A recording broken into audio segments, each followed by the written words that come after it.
with 6'6", 225-pound Mark Walker doing the work inside.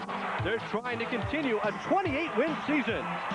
Meanwhile, Jay Mahoney's Bogota Buccaneers are led by All-American Pat Sullivan with a powerful inside game. The Group 1 champions are trying to remain the only undefeated team in New Jersey right through Sunday's Tournament of Champions final.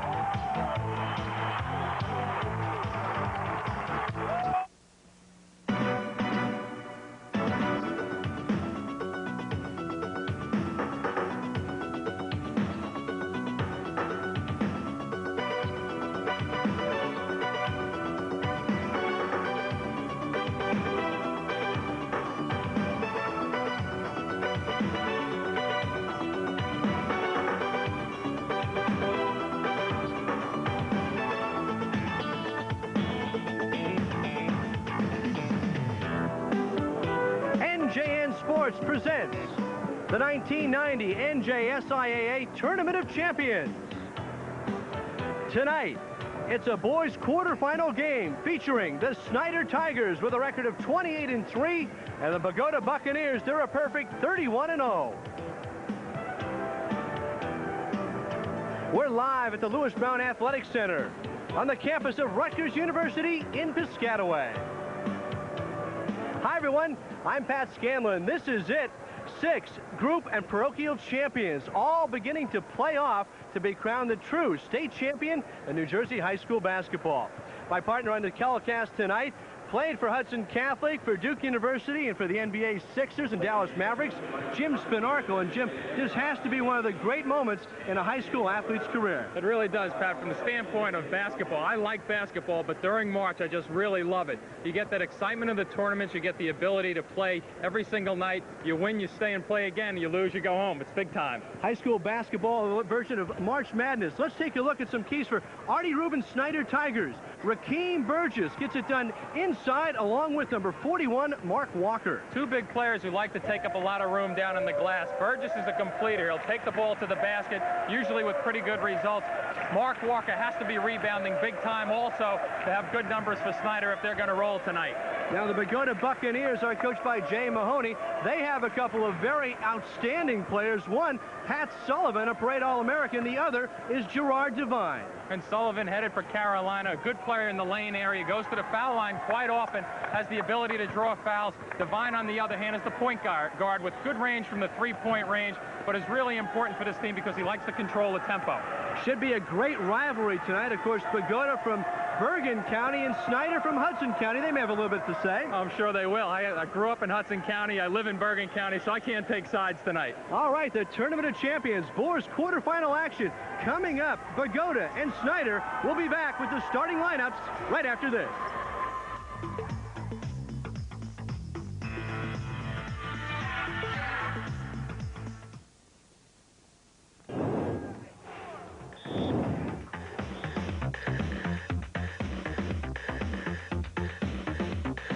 Studies have indicated that high school athletes in season perform better academically than out of season.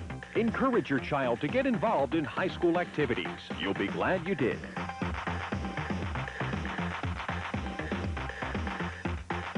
Message provided by the New Jersey State Interscholastic Athletic Association. Welcome back to New Jersey Network's coverage of the boys Tournament of Champions quarterfinal action tonight.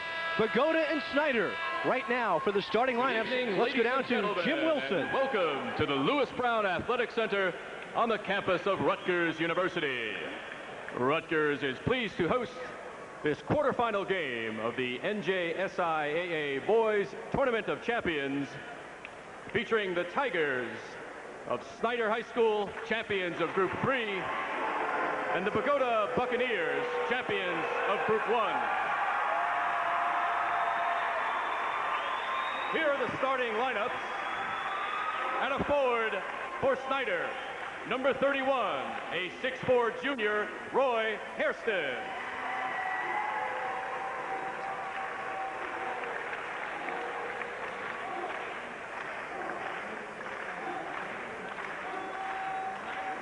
At one forward for Bogota, number 11, a 6'3" senior, Jason Hughes.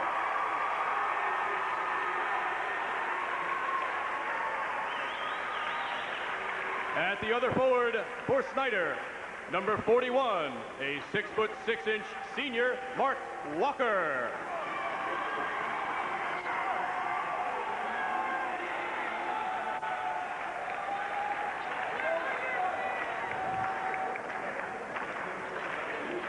At the other forward for Bogota, number 40, a 6'5" senior, Don Osborne.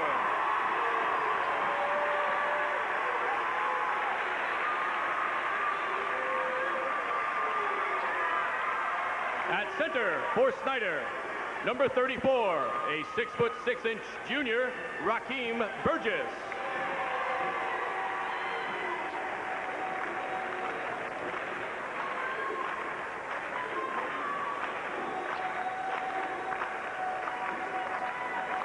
The center for Bogota, number 32, a 6'7" senior, Pat Sullivan.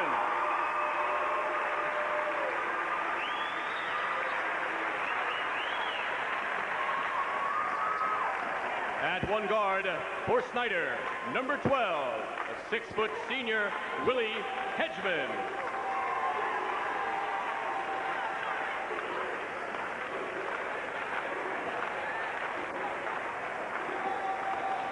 At a guard for Bogota, number 20, 6'2" junior, John Spillane.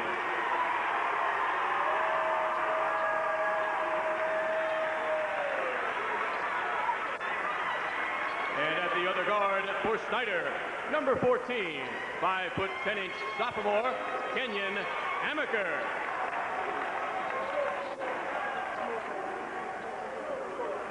And at the other guard for Bogota, number 31, 6'1" senior, Gerard Devine.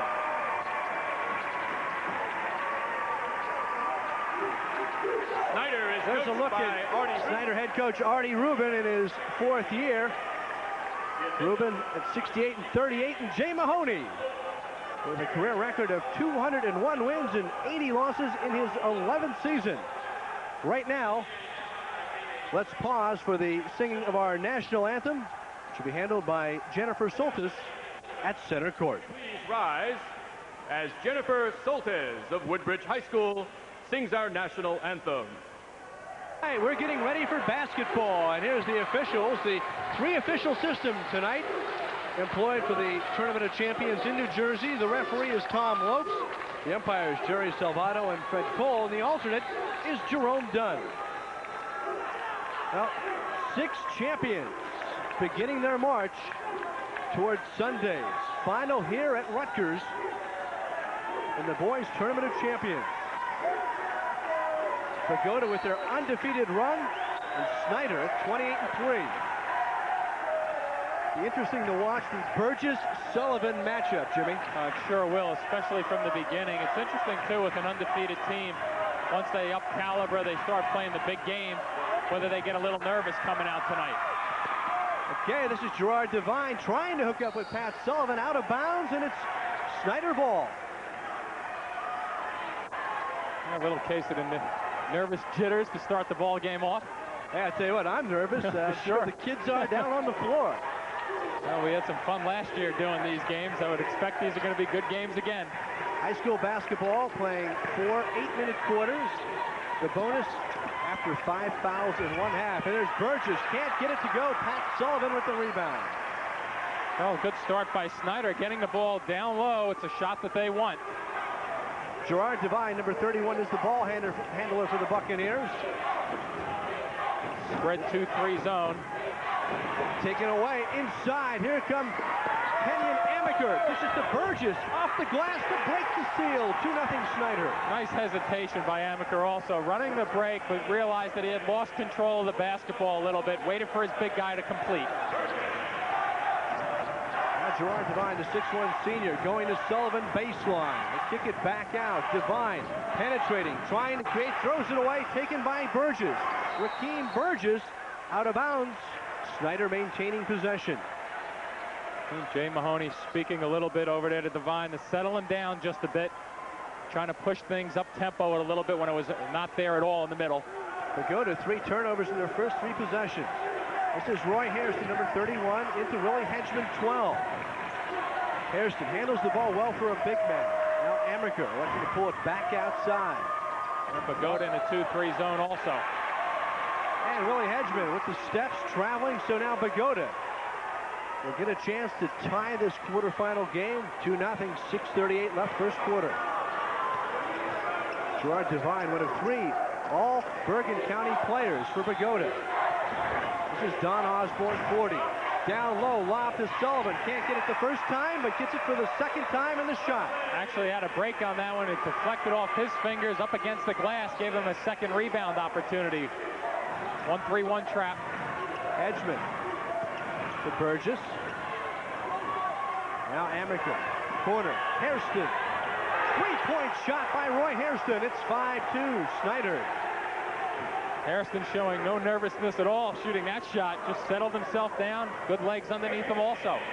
He's tough when he has the chance to set and shoot. He averages 15.5 a game. Lob down low. Pat Sullivan baseline, the shooter's touch. 4 for Sullivan. Going towards the baseline. A nice roll on that left foot, the pivot foot, that trip. Sullivan averaging 22.5 a game. 5-4, Snyder with the lead and the ball. Roy Hairston takes it to the hoop. Sullivan may have got a piece of it. It's taken away by Don Osborne. Good snatch by Osborne in the lane area there. An opportunity also for Burgess to get a hand on it. Another 1-3-1 zone. Spillane's pass telegraphed. For steal. You score. Had everybody on the edge of their seat on that one. Amaker with the only a sophomore, getting better and better according to Coach Arnie Rubin. Osborne loses. Mark Walker collects the 5th turnover for Bogota. So many passes so far, 5 turnovers, and with that a couple of passes that have been tipped already. Now Amaker looking for Hairston. Osborne comes out this time and picks him up after he hit the 3.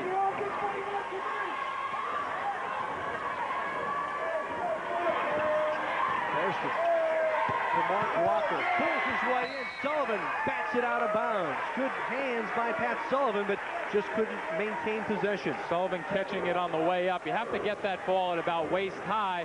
If not, you're going to be in trouble. Once it gets past that point, it's usually an easy shot if you don't come up with a hand. Hairston, Amaker, and now Hedgeman. And Osborne is trying to front Mark Walker down low. Hairston, another 3-point try, and he gets it. Same shot as before. Someone's going to have to run out and find him on that spot on the floor because that's what he's looking to get off. 10-4 the Tigers over Bogota. Bogota, the only undefeated team in the state of New Jersey. The Group 1 champions. It's the Group 3 title holder Snyder Tigers. In the lane, this is Jason Q. Down low, Sullivan, the bread and butter. Pat Sullivan's got all 6 of Bogota's points. Pretty good ball fake also down low, and then use the dribble, that extra dribble, once he had the man, the defender, up in the air. Burgess, they trap on him down low. Amaker, Hairston again, his favorite spot. Another 3 3-pointers for Roy Hairston. And it's 13-6. Swinging the ball to perfection, finding Hairston. He's just parked over there. It's like he has nails in his sneakers right to the floor. 9 points for Roy Hairston. 3:20 left first quarter. Snyder up 13-6. Little inside rotation now with Bogota, just up high low. Osborne in and out. Mark Walker and Q fight for it, and the ball comes away. Scrambled for. Here comes Hairston with Burgess. Good defensive play by Gerard Devine, who got the foot on it. Save the hoop. 2-on-1 break.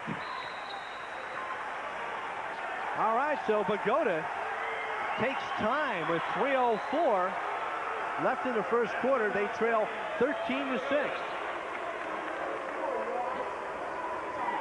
The Snyder Tigers got here with wins as we take a look now at Jay Mahoney,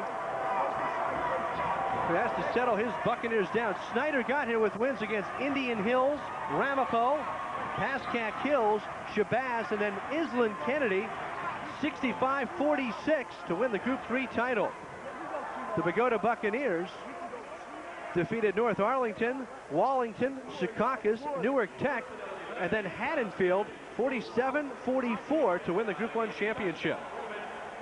Of course, coming up later tonight on New Jersey Network, a tape delay telecast at 11 o'clock, Hillside and McCorriston. New Jersey Network will have the boys' quarterfinals, semifinals, and then the girls and boys' finals Sunday beginning at 1:30 on NJN. Substitutions now, as number 32, Alan Cole, comes in for Snyder, and number 22, Ken Neuschwander, a freshman guard, steps in for the Buccaneers. There's Alan Cole to Triggers, gets it into Burgess, off glass, no, Walker keeps it alive, offensive boards, blocked by Sullivan. Still scrambled for. Get out that ice pick, huh? Deflate that ball. Jump ball, the possession arrow favoring the Snyder Tigers. And look at the size of big number 41, Mark Walker, 6'6", 2 1/4. Does take up a lot of room in there and also plays very aggressively, which is a nice combination. This is Hedgeman as they begin to sort things out. And a foul away from the ball. And it's called on number 34, Rahkiim Burgess. Little movement on the screen, weak side. Good call by the official, though. His first, the team's first, and in fact the first personal of the game. Here's Gerard Devine, 6'1", 165-pound senior. Mahoney says very underrated player at 20 points and 9 assists against Newark Tech, so he can shoot when he has to. But Sullivan has been carrying the load for the Bogota Buccaneers. 8 points now for Pat. Well, he is scoring at will. A couple of different moves that he's shown. One underneath, a little floater on the jump shot, and also a turnaround baseline move. Keep an eye on Alex Cole. He can shoot it from 3, but he loses the handle. Jason Pugh, and he's fouled by Alan Cole, so the junior commits the turnover and the foul. A little bit of frustration there, thinking that he could get the ball back after he lost it. Happens so often.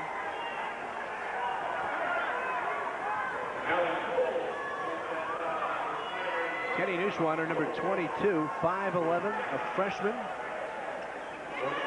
Mahoney says he has all the tools to be a Division I guard. The thing that really makes Jay happy is that he's only a freshman. He'll have him for 3 more years. Jason Pugh in the corner. They reverse the ball to Neuschwander. He's got it from 3-point range.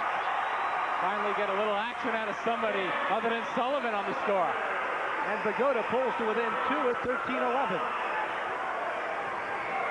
Bogota much more confident right now than what they started this basketball game at. Cole almost had it batted away, and the foul on Jason Pugh, a reach-in foul. Didn't use the feet at all. Got to slide over left to right. I'm sure they work on that in practice. And then in the games, you get in there and you swing away with your hands. Jason Pugh, a 3.5-year starter. Bogota in the midst of a 5-0 run. Snyder trying to answer. Burgess. Osborne got a piece of the ball and a piece of Burgess. Well, that's the strong move. If you make that move and you're not very aggressive with it, you're going to get that shot blocked or you won't get off a good shot. Here he ends up at the free throw line because he took it aggressively to the basket. Burgess, a 6'6" junior. Most valuable player in the Group 3 final. 63% free throw shooter. And he's got the first.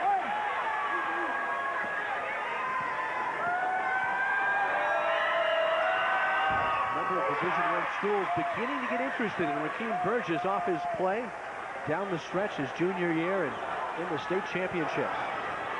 He makes 1 of 2. It's 14-11, 1:30 left, first period. Gerard Devine trying to create the reverse. No, Burgess on the rebound. Pretty use of the right hand, though. Got that baseline and went to the other side to avoid getting a block shot. Oh, tip. That's going to go the other way. Good presence by Jason Pugh forces the 3rd Snyder turnover. And Mark Walker didn't like the call, but it was the right one. Now Snyder will pick up full court. And that's the man they want to handle the ball. Devine. Sullivan, turnaround, over Walker, no, rebound. Hairston on the break, and Roy can handle the ball. Taken away, as I say it, by Neuschwander. Kiss of death, I guess, huh? Pretty good spade defensively, though. Just waited, held his ground. Bogota down by 3 with the ball. 48 seconds left, first quarter.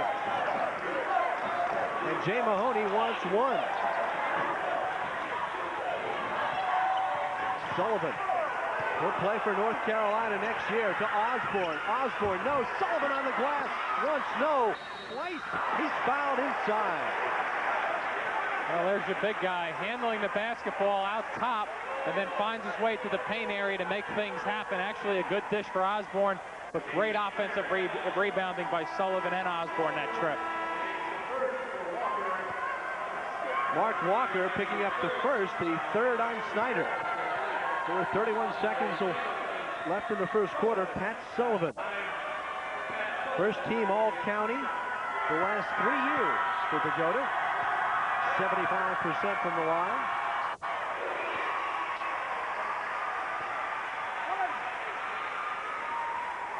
Sullivan named to the Parade All-America team. Played last summer at the Nike ABCD camp and really grabbed people's attention. He makes them both, and Bogota within 1, 30 seconds left. Just warming up also, Sullivan, it looks like.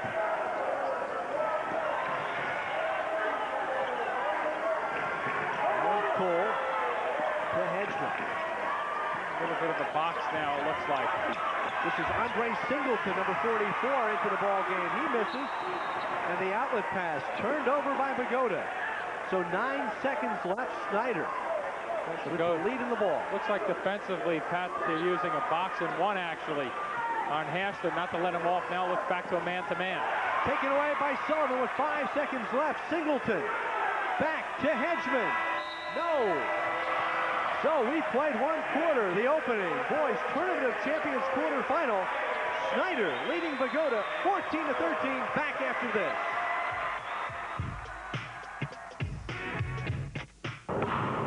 Here's Watkins.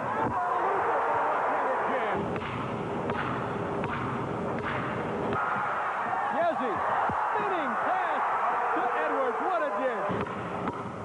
You gotta know where your man is. Hurley directing the break. Left side rolls for 2.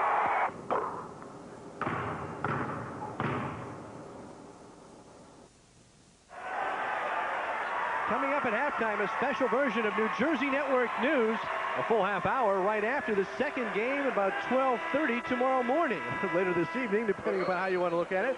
And when we're not broadcasting these NJSIA high school sports specials, New Jersey Network News can be seen every weeknight at 7 and 11:30. We'll wait, though, at halftime for Kent Manahan and the NJN crew. Right now, though, Snyder leading Bogota 14-13. And the Buccaneers turn it over. That's 9 turnovers for the Buccaneers. Burgess to the glass, no. Offensive boards, Rahkiim, he's got it. Just as they started in the first half, they're making first quarter rather, they're making things happen defensively, coming up with a steal in the backcourt and then pushing it up in the offensive transition. Pretty even on the shooting in that first quarter, Pat. Both teams 5 for 10. Oh, scoop shot. No, kept alive. Don Osborne. Not really sure how that ball went straight up in the air. Either somebody tipped it or it was just an errant shot. Osborne with his first this evening, and the Buccaneers pull within 1. They trail 16-15. Cole stays in for the second quarter. This is Hedgeman. And there's the box right now. With the swing, 2-man Bogota defense up front, 2 down at the boxes, and 1 man chasing. Nushwater chasing. This is Nushwater. 7 turnovers now for Snyder. And the freshman showing some poise, and he kicks it back out to Gerard Devine. Devine loves to penetrate, then dish. Sullivan. Baseline, Osborne. Good call by the officials, going to go the other way. Offensive foul. Nice position on the base by Burgess. Second on Don Osborne. And Jay Mahoney cannot afford any foul trouble. He really plays 6 players. And with the way Snyder plays, especially at the offensive end, looking to get it down low as often as they do, we'll keep an eye on the foul situation for Bogota. Mark Walker back into the game for Snyder, replacing Cole. Bill's trailing Hairston everywhere he goes. They don't want him to get that fourth three-pointer off. That one a long two. No, Burgess kept it alive, and there's the foul over the back, Don Osborne, and that's 3. Bad news for the Buccaneers. And decision time along the bench for Bogota. John Spillane comes back in as we take another look. Well, Hairston freeing himself. Nice use of the low screen down low. See if Osborne's not pushing on the back. Sure is. Good call by the officials. More substitutions for Snyder. Kenyon Amaker checks in, replacing Willie Hedgeman. Cole will trigger to Burgess. Back to Alan Cole. Nice step in also by Cole to get to a good spot on the floor. Burgess with a nice delivery. 18-15, Snyder leading. Hughes spins away. Neuschwander tried to throw the pass, deflected inside. Bogota ball. Pat Sullivan will have to come up big off the offensive glass, especially with Osborne sitting on the bench right now. Nobody watching in the corner. Spillane had a shot, elected not to take it. Hugh has it batted away by Amaker, but regains, and he goes to the hoop. A few times already tonight we've seen teams come up with half turnovers almost, half steals. They start up the other way and they give it right back. 2 points for Jason Q. Snyder with a 1-point lead. Amaker.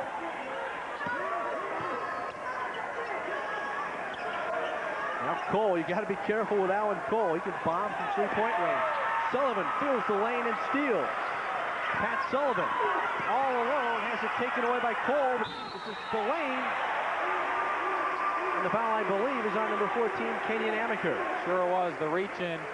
Turn the ball over once again for Snyder down their end.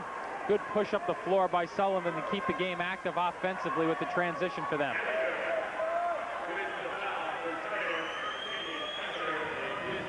Just a nice little step in by Sullivan and then the push up the floor. Close to charging through the lane, a little bit out of control at the end, but somebody gets a hand on the basketball. John Spillane, the junior, shooting 2. 50% free throw shooter. Averages 5 points a game.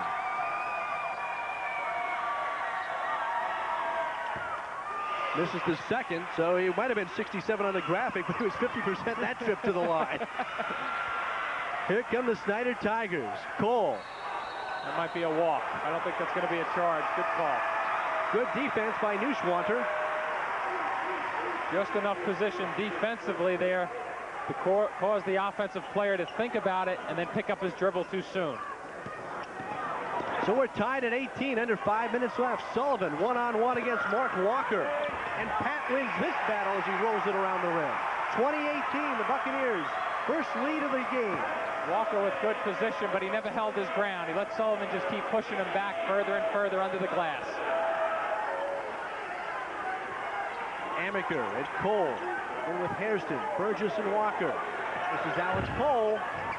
In and out. Jason Q at 6'3", got up there for the rebound. Burgess with nice offensive positioning, but that second touch off the rim threw his timing off. Sullivan, short.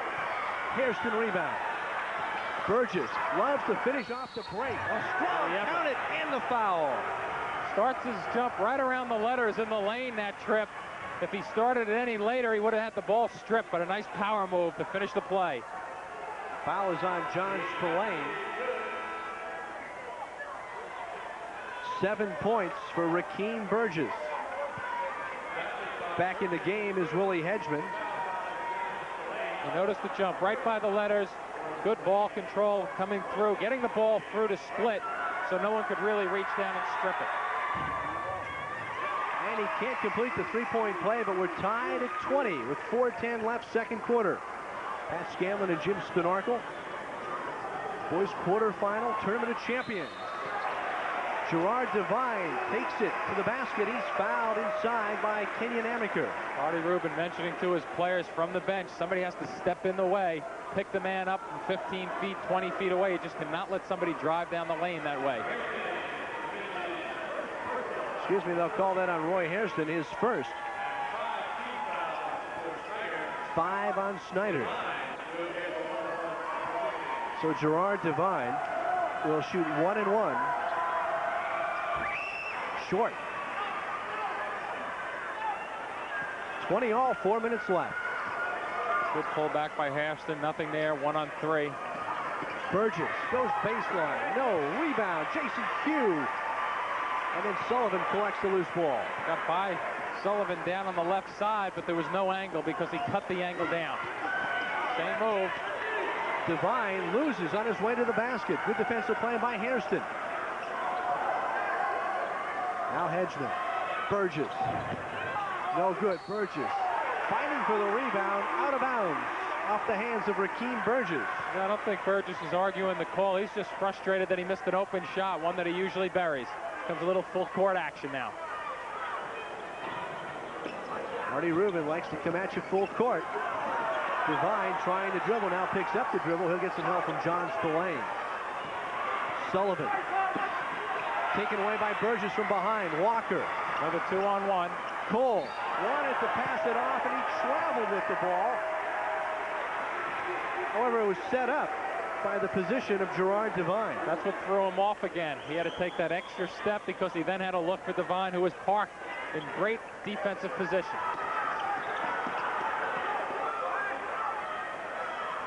Tied at 20. The 5'11" freshman, Neuschwander.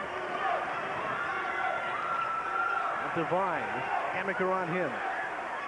In the paint, Q spins. No. Rebound. He's got it. Second opportunities again, mounting up for Bogota. 4 for Jason Q, and the Buccaneers lead 22-20. Teams that are breaking down, giving up the points either on the offensive glass or the turnovers. 2 big numbers so far in the half. Mark Walker has not been active inside. Hedgeman having his problem. Now they look to Mark Walker. It'll be a jump. Jump ball arrow favoring Snyder. Substitutions now for the Tigers. Alan Cole checks back in, as does Andre Singleton. Hairston and Alan Cole check out. Both teams have had their problems with turnovers. You know, those early jitters in the big games. This is Andre Singleton. In and out. Yeah, good looking jump shot from the base. Nice elevation also on that jumper. In and out for him though. Sullivan with 7 rebounds. With 2 minutes left in the second quarter. Neuschwander to Sullivan. Snyder jump switching whenever they can. Sullivan looking for Q. No, tipped up and in by Pat Sullivan, and that's an All-American tip. Sure was, especially after he delivered the goods, followed up his pass because he felt that Q was just a little out of control for his shot. Sullivan with 14 points, and it's a 4-point Bogota lead with 1:35 left. Cole tries to create, turns it over, and it's Walker fighting on the floor with John Spillane, and this time the arrow favoring Bogota. Trying to make something happen that just was not there. Snyder a little out of control once again. Should try to pull it out and work against that little matchup zone a little bit better. Back in for Snyder, Willie Hedgeman. And still with the full court, looking to get a trap whenever they can lure 2 men around the basketball. Here it is. Spillane gets it away to Devine. Bogota by 4 with 1:15 left. There's Devine, losing to Hedgeman. Hedgeman all alone, and he's fouled from behind by Jason Q. Another lazy pass by Devine in the front court, causing some troubles. Once Snyder gets that turnover, they look to push it up and take advantage of the break. Haven't been too successful on the break when they've had numbers, at least this time getting to the free throw line. Good anticipation, pushing the ball up the floor, and then the foul from behind. Good call by the officials. Jason Q picking up his second personal. Here's a good look at Willie Henchman. 60% from the line.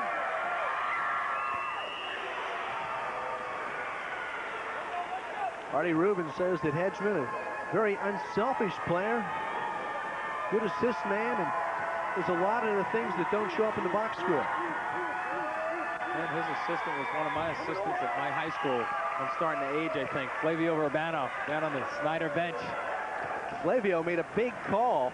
Snyder had almost blown a 17-point lead in the group final, and it was Flavio who said, hey, let's go zone.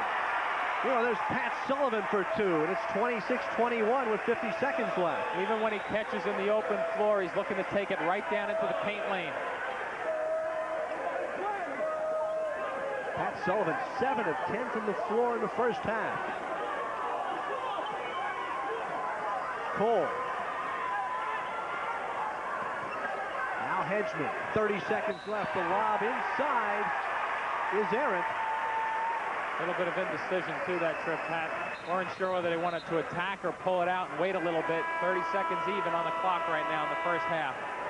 11th turnover of the first half for Snyder. Roy Hairston comes back in. Hedgeman will sit.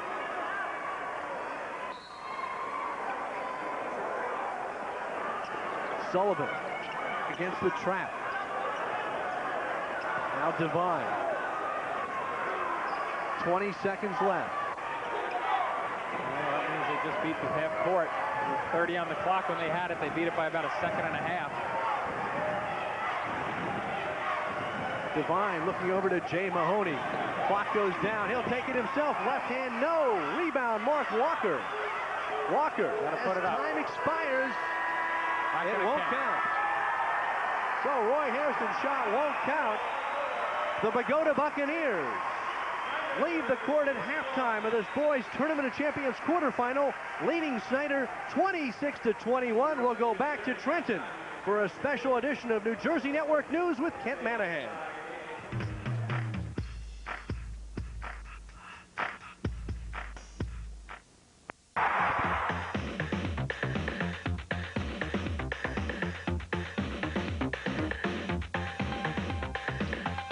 High school administrators believe athletics support the academic mission of our schools by teaching sportsmanship, teamwork, self-discipline, and self-confidence.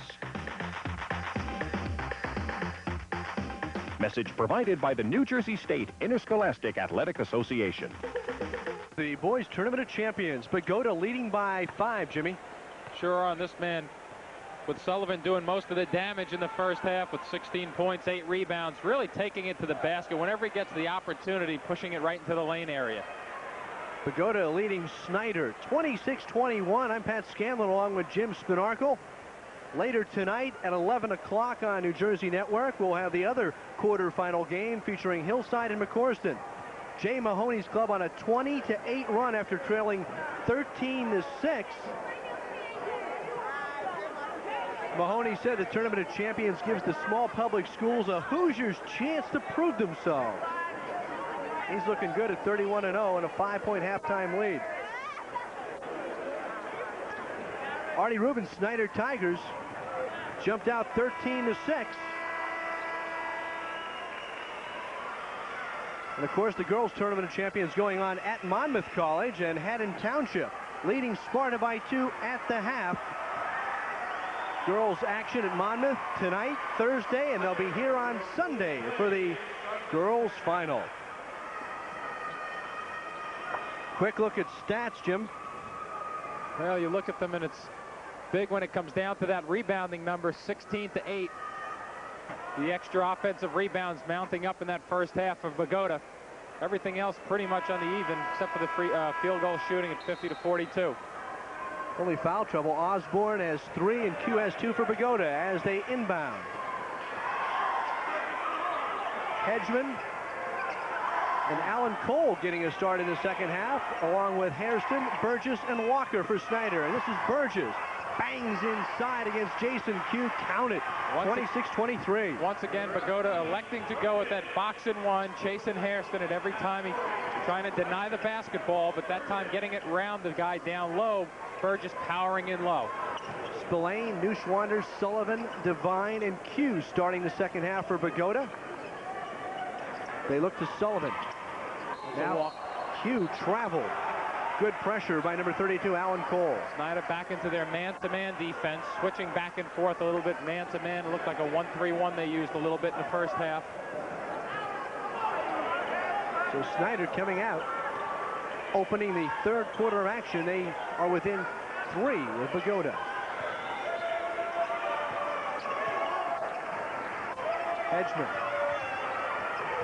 And a nice outside three-point shot by Alan Cole. He averages 7 a game. And we're tied at 26. Off the turnover, Burgess almost had it. He loses it out of bounds. And right away, Jay Mahoney wants timeout, Jim. Pretty good timeout, actually, too, because his box is not working if it's going to give up that outside open jumper. What the box is designed to do is you have to match up a little bit better than what they did that first minute or so. And there's a good find. Hedgeman just finding an open lane on the left wing. Rotation of the basketball. If you rotate it very quickly against the box, you should be able to get open shots. The key to it is finding seams where the boxes are not. Split the 2 guys. Well, don't forget that NJN will be your home for the Tournament of Champions. Boys action, quarterfinals and semifinals. Thursday night will be live at 6:30. The Hillside McCorston winner against the St. Anthony Friars, who won their 8th Parochial B title, consecutive titles. That'll be at 6:30, and then the winner of this game will advance against the Elizabeth Minutemen, the top seed, and that game will be on tape delay at 11 o'clock right here on NJN. Then, of course, Sunday, live from the rack. The girls' final at 1:30, the boys' final following. 6:52 left. We're tied at 26. Bogota and Snyder. There's Gerard Devine, 2-on-1. He has Osborne, but he takes it himself and gets the kind bounce. Sure did get a kind one. Kind of off the wrong foot, actually, getting that one to drop for him. But it'll look like 2 in the scorebook. Cole loves to pull the trigger. He had a notion.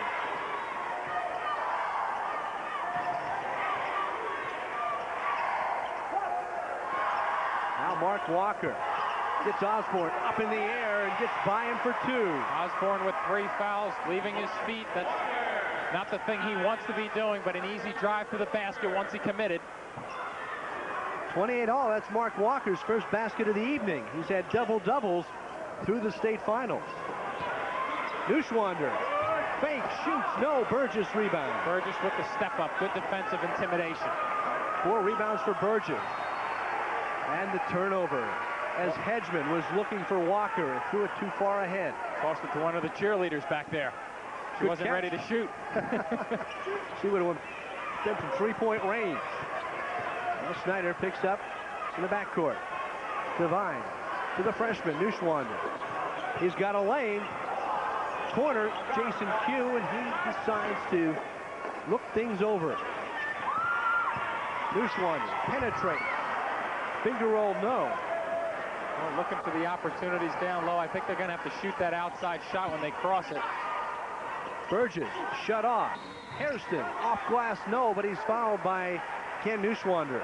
Going to his left that trip. Hairston pulling up for the jumper. Hasn't gotten too many of them off since he buried 3 three-pointers in the first quarter. So Roy Hairston being recruited by Villanova.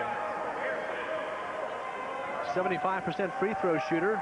His 9 points have all been from 3-point range. 3 threes. He's in double figures now with 10. Really had the rhythm when he was shooting that 3. Just found the deep corner on the right side. Boom, every single one hit nothing but the net.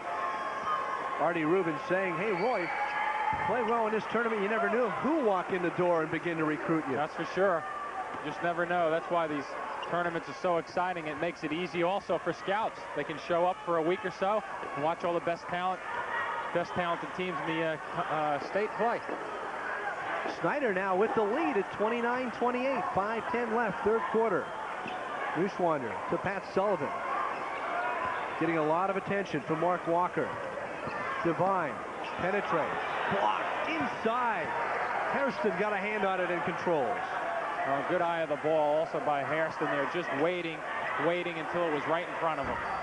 Alan Cole, this time it won't fall on Neuschwander. Hands it off to Gerard Devine. Sullivan. The high post. Left side foul line extended, no. Osborne plays volleyball once, twice, no. Rebounded by Roy Hairston. Burgess shut off by Osborne. Tipped up. Cole, no. Here's Walker. A very good grab by Walker just to keep that opportunity alive. Foul before the shot. Second foul on Neuschwander. And then the second glass opportunities there for Snyder, getting the ball in close, but then working the glass. A couple of guys within range couldn't come up with the basketball, swatting it off the glass just to keep it alive, and then Walker in traffic pulling it in. Well, you get an idea of why Mark Walker had 17 rebounds against Island in the Group 3 title game. He keeps going after it until somebody pulls it in. It's usually him, too. Checking in for Snyder, 44, Andre Singleton.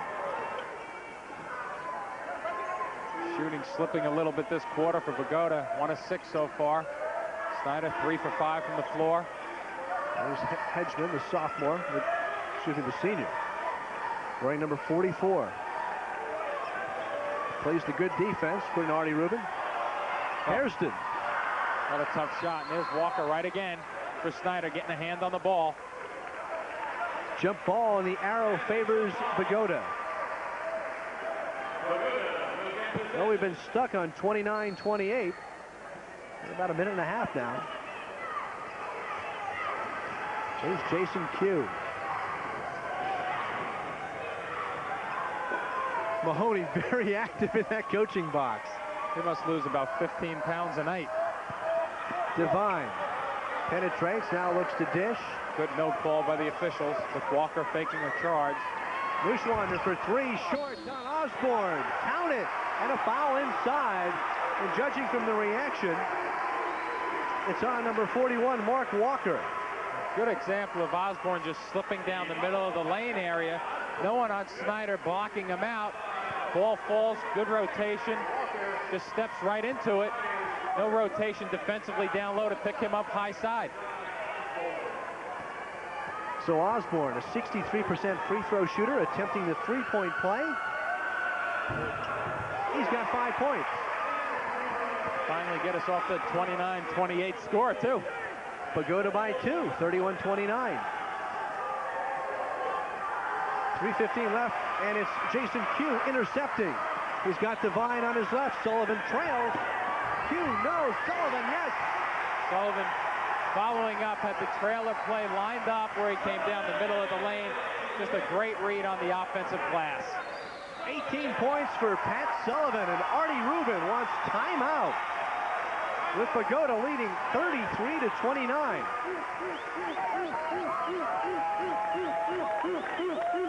Good crowd on hand here at the Lewis Brown Athletic Center, and a lot of Bogota fans made the trip down the Parkway and the Turnpike. So did I. And we're so happy you did.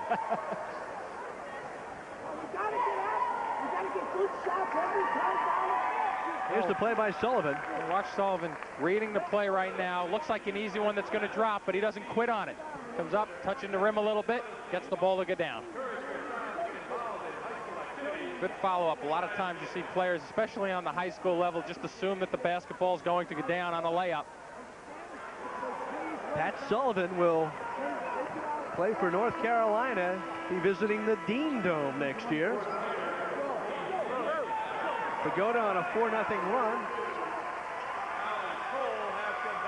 And Artie Rubin had seen enough. He comes back with Amaker, Cole, Hairston, Walker, and Burgess. Bogota stays with Neuschwander, Q, Devine, Sullivan, and Osborne.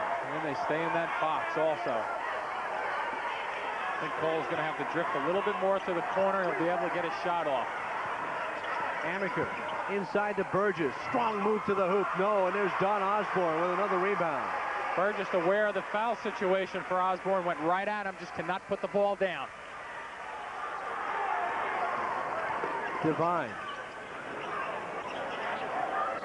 Now Sullivan trying to work on Mark Walker.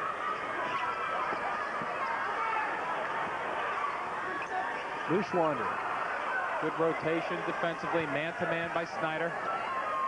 Sullivan tough to stop in the paint. This time, no. Neuschwander has a tip-in try, no good. Rahkiim Burgess. They have the numbers, 3-on-2. Good defensive transition, though, by Bogota getting back. And Cole just has to slip to that corner a little bit further. There it is. Cole this time for 2. Osborne beginning to take charge on the offensive or defensive glass. 33-29.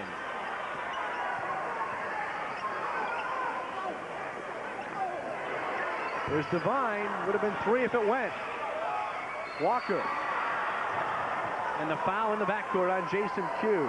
Big guys just love to dribble that basketball up the floor, play in the guard position. Last 4 minutes, Snyder has been scoreless as Jason Q picks up his 3rd personal high school game. Foul out on 5.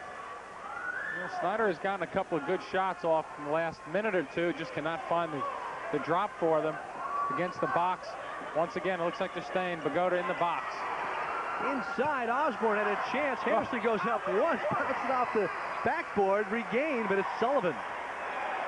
That ball almost went in, too, from an almost impossible angle underneath the basket.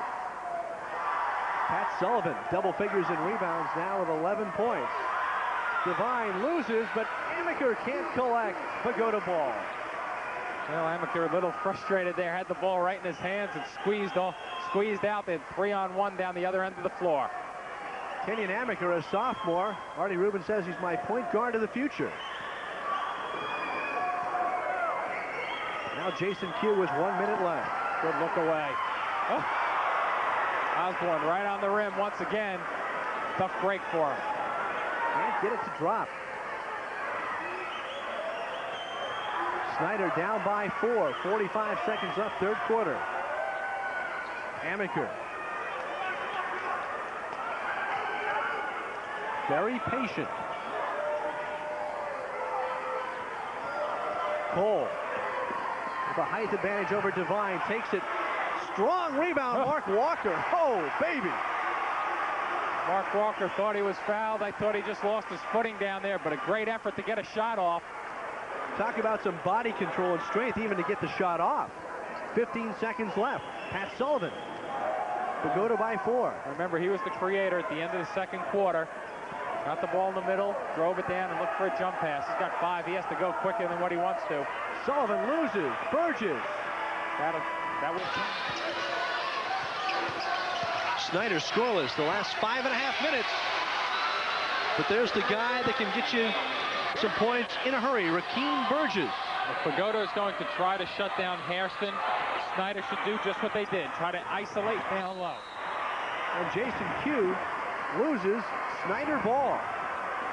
3rd quarter action from the girls' quarterfinals. Sparta leading Haddon Township 31-23. That was a 2-point ball game at halftime. Here's Bogota with a 2-point lead. Snyder a chance to tie or take the lead on this possession. Cole, his pass, stolen by Jason Q. He's got Sullivan. Sullivan send it in. Once again, that lazy pass by Snyder costing him on the transition game, but a good wait for Sullivan to complete. 20 points for Pat Sullivan. I think it was Alan Cole had that pass intercepted. He was just a little bit too far in the corner that time to make that pass out to the top of the key area. Amaker to Burgess. Burgess wants to go on Sullivan. Blocked, but no, a foul on Don Osborne. Yep. Don Osborne picking up a personal. Could have been on him or Sullivan. Take your pick. Both of them doing a little hip check. That is 4 personals on Don Osborne. So now, with 6:47 left in the 4th quarter, what does Jay Mahoney do? Nice delivery by Q, waiting for Sullivan coming down the lane to complete his dunk. last trip down. Rahkiim Burgess with 11 tonight, 63% from the free throw line, makes the first. Snyder has to get something after this free throw attempt. If they make it, they'll come with their press. If not, they'll probably stay with their just man-to-man straight up. So Burgess 3 of 7 from the charity stripe tonight, and it's a 3-point Bogota lead. Divine. Osborne still in the game for Bogota, playing with 4. Nushwander into Osborne. Now Q, they pull it back out. Pretty good patience by Bogota. Andre Singleton, 44, trying to guard Sullivan. Into the ballgame for Snyder. Sullivan, though, tough. He's got it. Nice look down low by Q, throwing to the baseline side, right where the defender was not standing, but a good touch by Sullivan to get a drop on the back rim. Sullivan with 22, Bogota with a 5-point lead.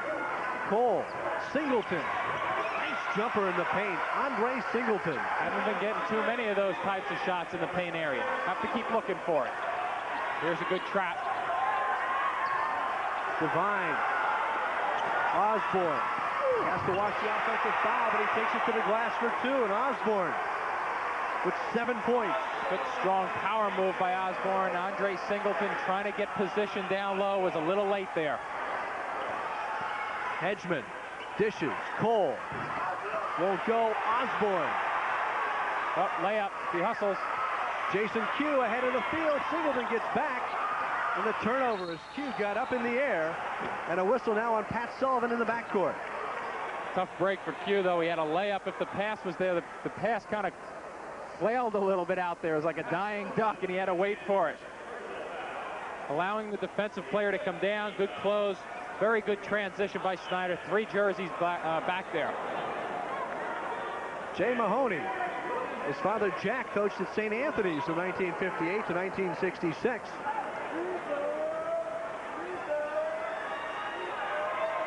Now Alan Cole. 1 for 2 at the line tonight. His only point.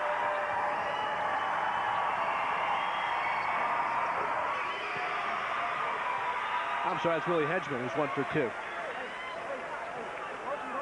Hedgeman being recruited by Caldwell College of Sulla and FDU Madison. They made the FDU Madison making the Division III tournament for the first time ever.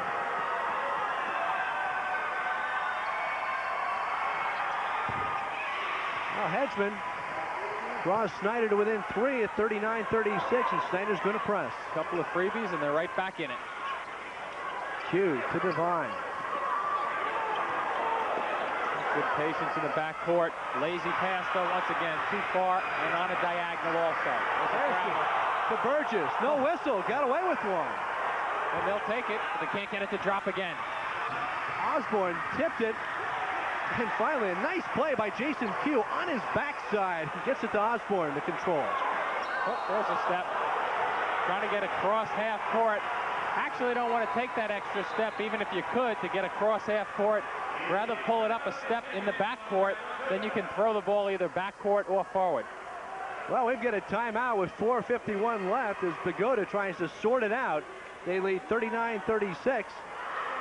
And don't forget to join us for a full half hour of New Jersey Network News after the second game at about 12:30 this evening or this morning, when we're not broadcasting these NJSIA sports specials. New Jersey Network News can be seen every weeknight at 7 and 11:30. Snyder with 3 timeouts left. Mahoney with 1 left for Bogota. The word circle back hard. Sounds like the voice is going also. Well, Jay sounds like that at 9 in the morning.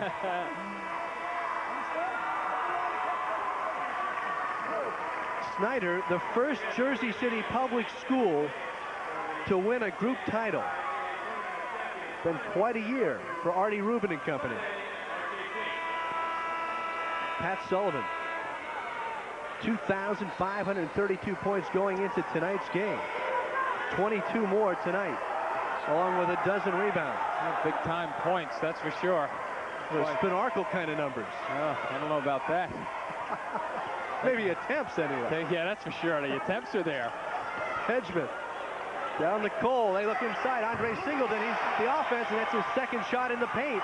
They're within one. They may have found a seam in the defense. They're taking advantage of it, so Bogota's going to have to change. A little travel again. It's an up-tempo pressure defensively for Snyder. And Devine was inbounding the ball. Q looked to get it back to the floor general. Now, here's Snyder down by one with 4:20 left. 2-3 zone. Cole. No. Burgess. Offensive glass. No. Good balance, though, by Snyder to track it down. Hairston for three. Good rebound, Andre Singleton. Oh, what a shot. Counted, and he's fouled. Andre Singleton. Oh, his little drift also to get away from the clean block. Drifts away from the basket. Ball rattles home. The foul is on Jason Q. And that is 4 on Jason Q. So Q and Osborne playing with 4 apiece with 4:05 left. And what's happening also, Pat, is that Snyder's continually putting that full court press on. They're getting a couple of turnovers, but unlike the first half, they're coming down and they're converting after turnovers. Singleton couldn't cash in the three-point play, but Snyder leading by 1. Straight man-to-man once again for Snyder after it gets up past half court. Nushwander left alone, cashes in a big basket, answering at the other end. Pretty roll to the baseline after the catch. 5 points for the freshman, Nushwander. Edgman and Cole playing catch on the right wing. There's Burgess with the step. May have gotten hit, no call. Oh, but look at the glass by Snyder. Once again, Hairston coming up big. Snyder back by 1, and Hairston has 11, and a turnover as he stepped over the end line on the inbounds play. Dragged the foot a little bit as he was catching. 20 turnovers for Bogota. An alert official on that one. Keeping an eye on the foot as the catch is coming up high. Now Willie Hedgeman to Burgess. Burgess to the glass. No. Osborne rips down the shot that was short. And what a close on the baseline. Taking away a good baseline move. Forcing Burgess to throw up a shot that he didn't want to take. Snyder by 1. Bogota with the ball. Sullivan not really getting those easy attempts that he did in the first quarter. Nushwander had a notion from 3. Reverses the ball. Osborne got a hand on it. Whistle inside as Hairston came down with the ball. I'm not so sure if that was a foul or not. It's just an accidental whistle. Mark Walker checks into the game for Snyder. So it's Walker, Burgess, Cole, Hairston, and Hedgeman.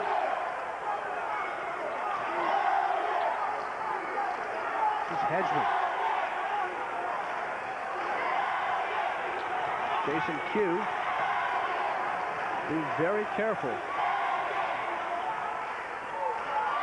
Walker left alone by Osborne, now gets by. Good feet inside, won't go for Burgess, and he fights to keep it alive. A scramble and a scrum.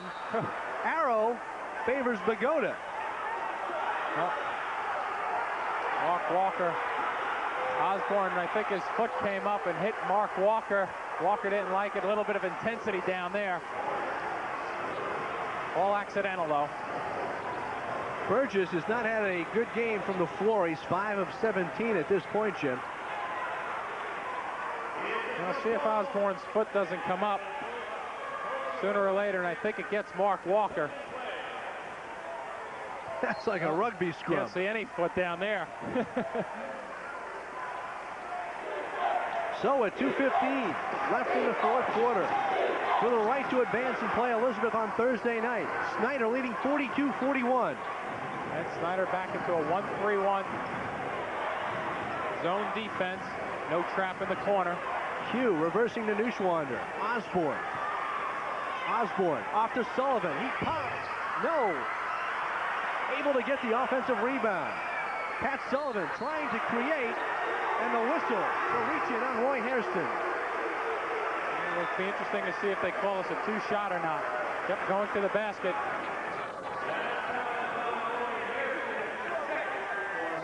second on Hairston. So Pat Sullivan, who's a 75% free throw shooter, 2 for 2 at the line tonight with 22 points. And the pressure mounts a little bit.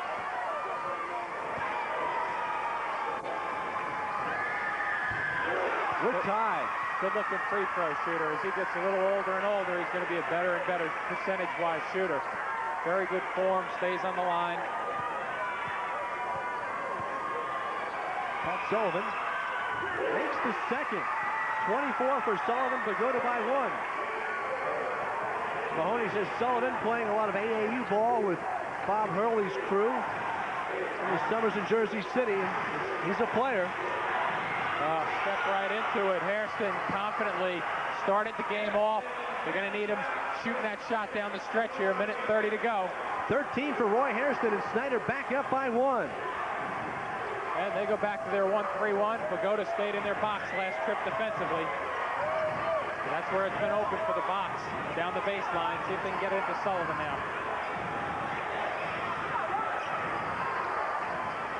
1:10 left. Snyder content to let Bogota take that long shot outside. There it is. Gerard Devine. Sullivan up in the air for the rebound, but it's Burgess. And Burgess. Oh, what a grab. Did he turn it over? Yes. No basket. That was a great athletic play to keep that ball in bounds. Just got a high bounce on it, though.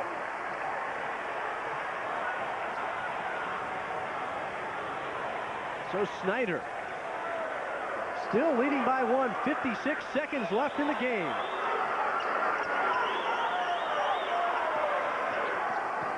Devine in the corner to Jason Pugh. That's the open one. Tipped it up, had a couple cracks at it, no. And he fouls in the backcourt.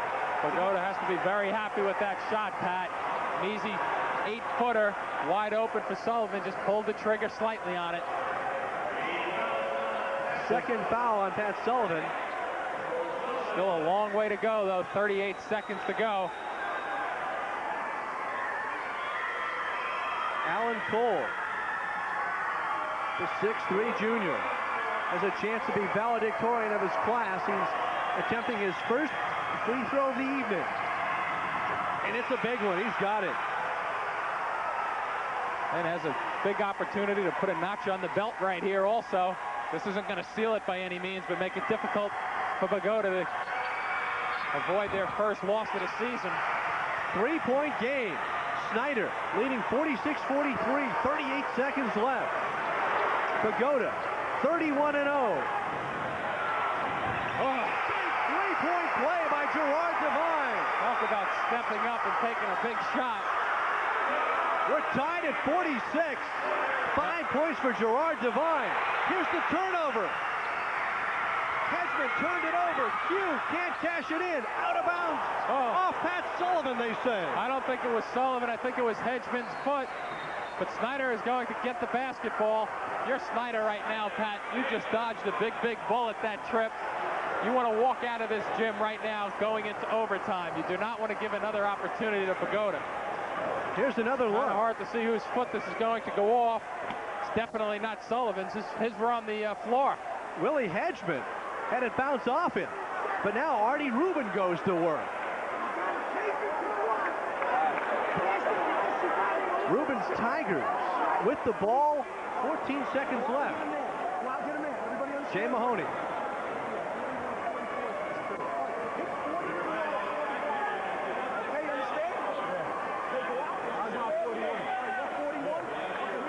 Gerard Devine. Down 3 with about 22 seconds left on the clock or thereabouts. Just stepped right into it. Might have been about 30 seconds, closer to 30, but still. Gutsy shot. Surprised Snyder let him have it that easily also. Well, interesting for Snyder. Hairston is 6 of 15 from the field. Burgess is 5 of 17. So who do you look to shoot it? Who's ever open with about a second left on the clock is what I would look to do. Question is whether they can hang on to it for 13 seconds. 14 left on the clock. Hedgeman, Walker in, foul by Pat Sullivan, and he follows Mark Walker, who's a 60% free throw shooter. That's interesting strategy. Tie score, putting somebody at the line.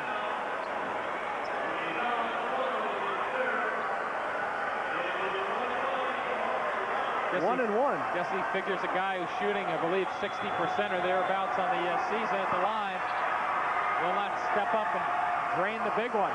Hasn't been to the line tonight with 12 seconds left. Oh.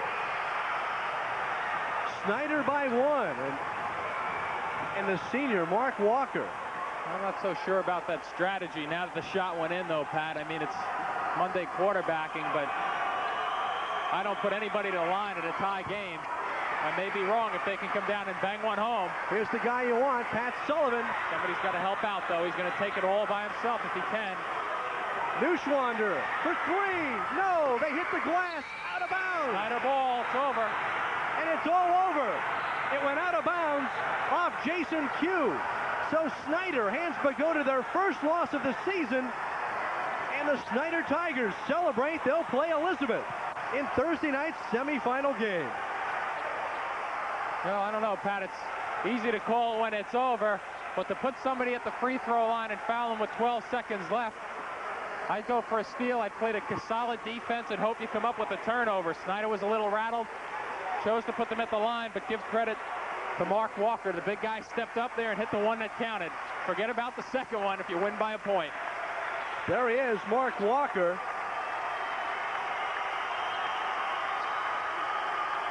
Neuschwander's last shot.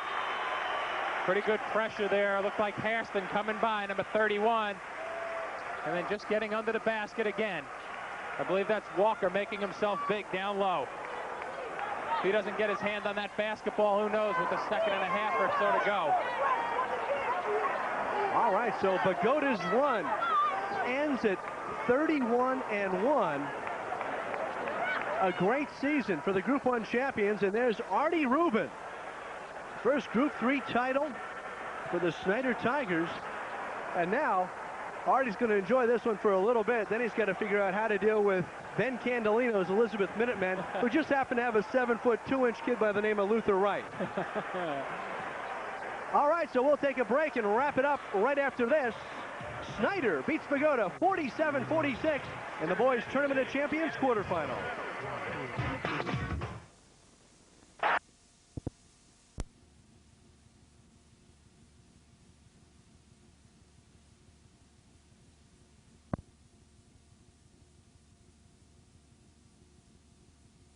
Are the pride of Bayonne.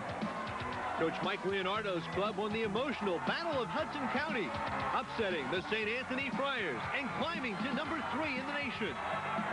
Marist faced elimination in Thursday's Tournament of Champions semifinal as Seton Hall Prep led by 3. But Roscoe Harris hit an improbable three-point bank shot to send it to overtime. I don't know how he made it, you know. It was like a nightmare to be in that situation, but it was a dream that he made it. Like, you know, those are the only things you see in movies like Hoosiers or something. It was a wake-up call for the Knights, and John Giraldo scored 9 points in overtime as Marist advanced. But the Shawnee Renegades are rising up in the South. Joe Kessler's Group 4 champions beat undefeated Atlantic City and Bridgewater Raritan en route to the school's first state crown. Shawnee avenged its only loss of the year by beating backyard rival Burlington Township in Thursday's semifinal. Now it's North against South for the coveted Boys Tournament of Champions crown.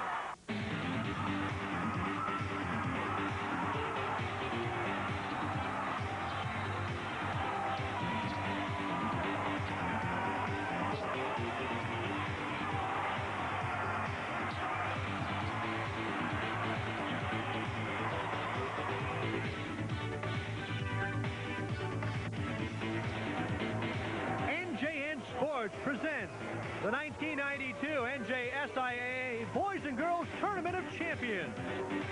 The NJSIAA Tournament of Champions is brought to you in part by First Fidelity Bank, who believes an investment in our youth is an investment in our future. And by Jersey Central Power and Light Company, the Power Plus Company.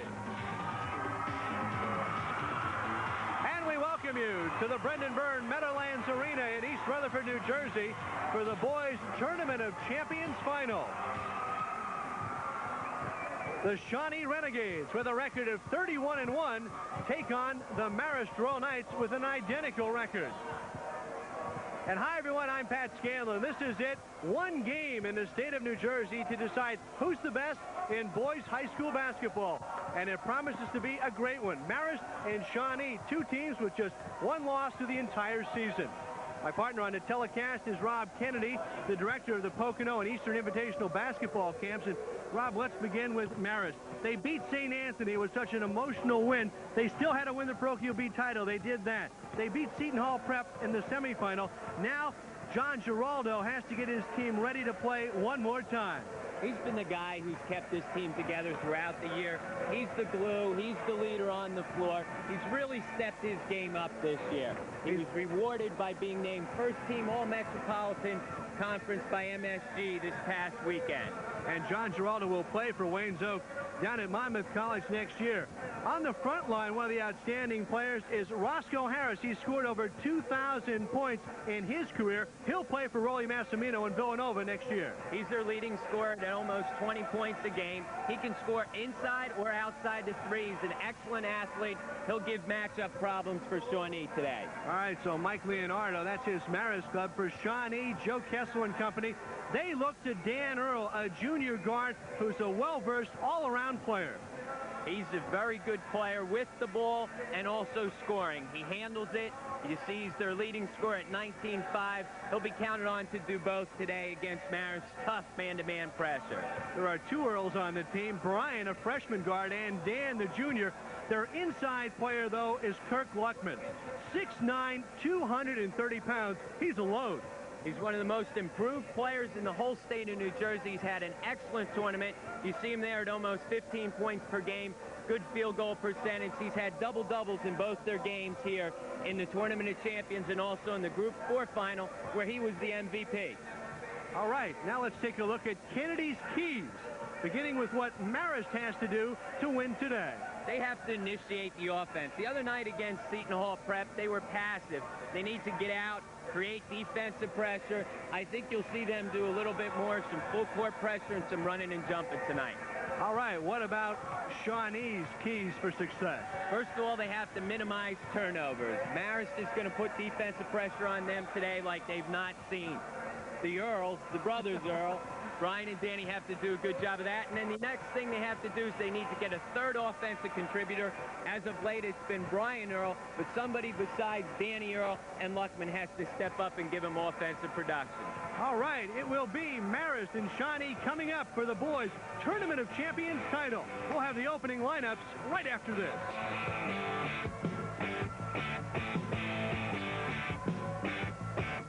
Arena for NJN Sports coverage of the 1992 Tournament of Champions Finals. This is the boys' game, Marist and Shawnee. I'm Pat Scanlon along with Rob Kennedy, and Jerry Henry will be along with insights throughout the game and a special halftime look at the game that was St. Anthony and Marist. But right now, let's join public address announcer Dom Alagia. In today's second game for the Tournament of Champions boys title, it's the number 2 seed Renegades of Shawnee, 31-1. And the number 1 seed Royal Knights of Marist, also 31-1.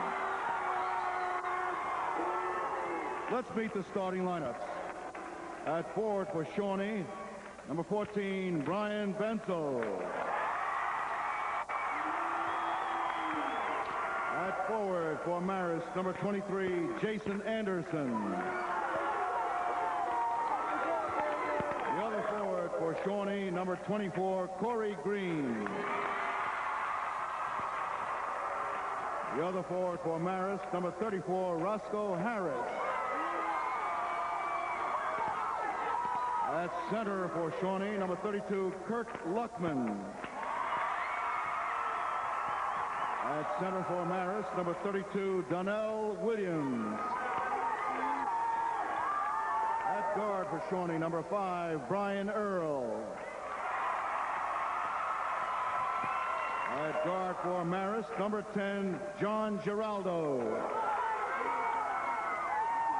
The other guard for Shawnee, number 10, Dan Earl. And the other guard for Marist, number 12, Warren Anderson. There's the starting lineups, and here's a look at Joe Kessler in his 5th season with a record of 95 and 43, a 1980 Glassboro State graduate.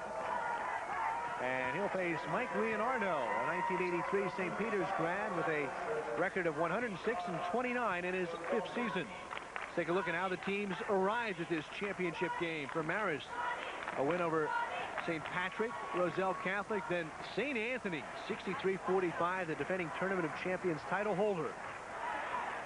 And in the Parochial B final, Bishop Eustace, and then Seton Hall Prep in Thursday's semifinal for the Shawnee Renegades. Their battle began against Toms River East. They also defeated Eastern of Voorhees Atlantic City, 82-80. Then Atlantic City was undefeated, so was Bridgewater Raritan. They knocked them off in Irvington for the state title, and then Burlington Township for Thursday's semifinal TofC game. Ready to jump it up, Luckman and Donnell Williams, and Williams skies to win the tip. Joe Vigna, Bob Pugh, and Fabian Alessandro, the 3-man crew working our boys title game. And here's the steal, Dan Earl, number 10 against another 10. Giraldo lays it off, and it won't go for Corey Green. Giraldo pushes it.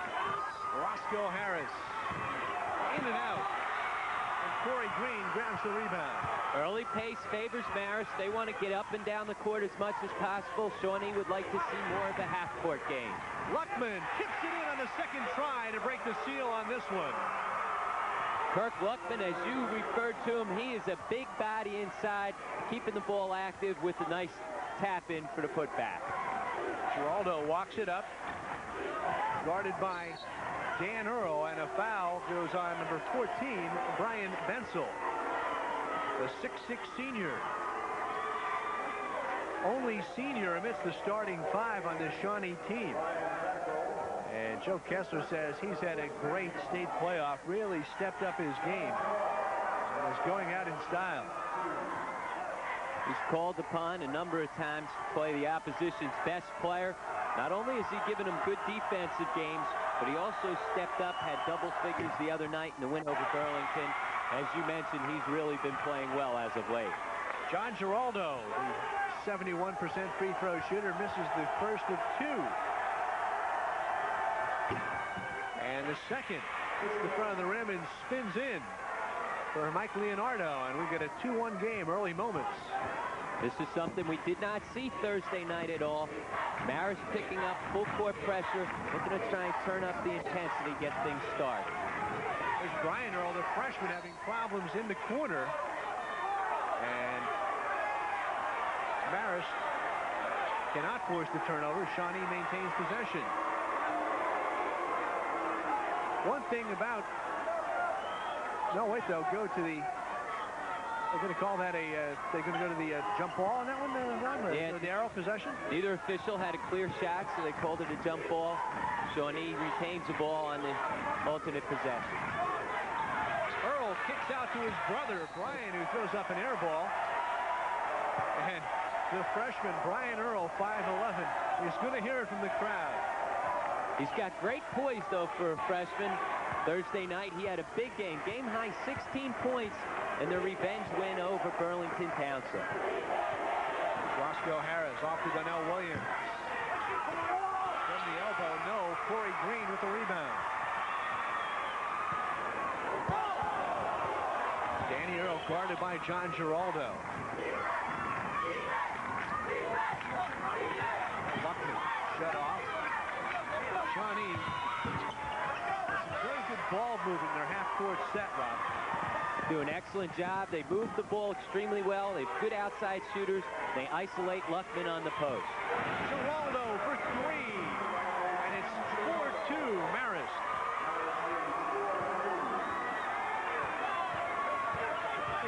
that Mike Leonardo thought he could do was turn Shawnee over. They turned the ball over quite a bit against Burlington Township in Thursday night's contest. They also want to try and put a lot of pressure on Brian Earl, the freshman, see if he's up for the task. There's the foul on Roscoe Harris as Corey Green got him up in the air. Joe, take another look at the feed inside. Got up in the air, didn't really have anything to do. Nice play, dumped it inside. They're able to pick up the foul. But it's not a shooting foul. Here's Corey Green, another chance. Off glass for two. Good move inside by Corey Green, and we're tied at 4. Also an excellent pass by Dan Earl.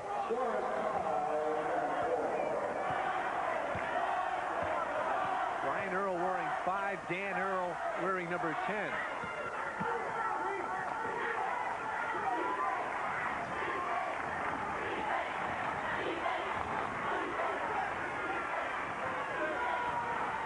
Warren Anderson resets the offense. Williams from the elbow. Donnell Williams with his first basket, and it's 6-4. At 6'7", he can step out and shoot the ball. He can even shoot the ball out to three-point range. Good sign early on for Mike Leonardo. Donnell Williams coming ready to play. Dan Earl kisses to Luckman. Luckman lumbers in for 2. One of the things, too, with the matchup with Donnell Williams, he's going to bring Luckman away from the basket. Luckman averaging just under 5 block shots a game. If they can get Williams out on the perimeter, it takes Luckman out of the lane, frees things up for Roscoe Harris and others in the paint. Anderson loses the handle down low. That's Jason Anderson. And we've got a jump ball, the possession arrow favoring Marist. Substitution. Leopold Diock comes in, replacing Jason Anderson. Diock, a 6-foot sophomore.